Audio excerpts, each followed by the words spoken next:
आज की इस क्लास में हम देखेंगे पाठ 9, जिसका नाम है अशोक का शस्त्र त्याग, और जिसको लिखे हैं बंशीधर श्रीवास्तव। कौन लिखे हैं जी? बंशीधर श्रीवास्तव। इसमें जितने सारे क्वेश्चन आए हैं इन सभी का प्रश्न हम लोग उत्तर और देखेंगे। ठीक है, इसमें जितने सारे प्रश्न उत्तर हैं उन सभी को बारी बारी से हम लोग सॉल्व करेंगे और देखेंगे और समझेंगे भी। ठीक है, तो पहला क्वेश्चन बोला गया है कि पद्मा के ललकारने पर भी अशोक ने युद्ध करना स्वीकार क्यों नहीं किया।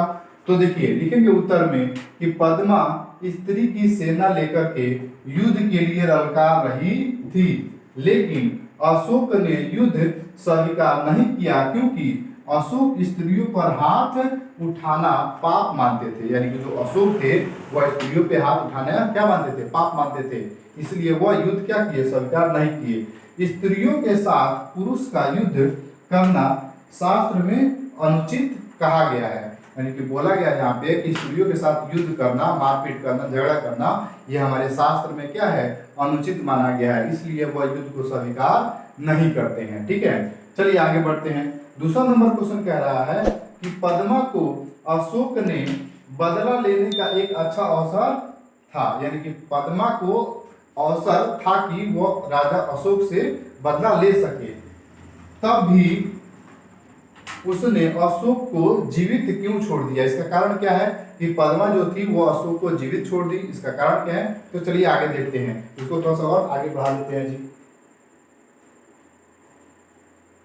चलिए तो लिखेंगे उत्तर में, पद्मा के सामने सम्राट अशोक नतमस्तक थे। वे शस्त्र का त्याग कर चुके थे तथा प्रण कर लिए कि आगे कभी युद्ध नहीं करूंगा।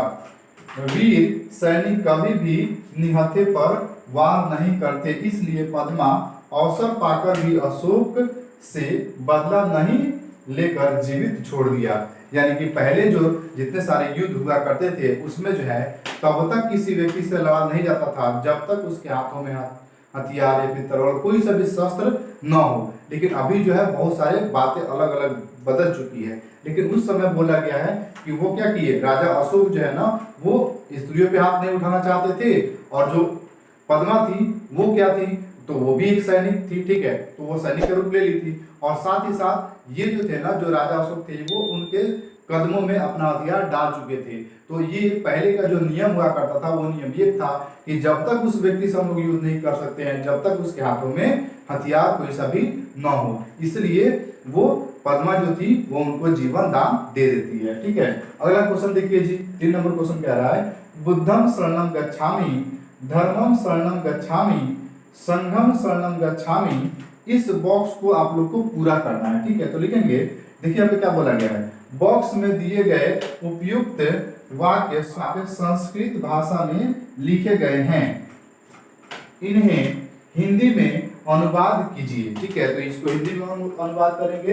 देखिए इसको हिंदी में अनुवाद करेंगे कैसे। ठीक है, तो लिखेंगे यहाँ पे हिंदी में उत्तर, भगवान बुद्ध के शरण में जाता हूँ, बौद्ध धर्म के शरण में जाता हूँ तथा संघ के शरण में जाता हूँ। ये यहाँ पे आप लोग नोट कर सकते हैं। तो आज के लिए इतना ही, मिलते हैं अगले क्लास में, तब तक के लिए जय हिंद, वंदे मातरम।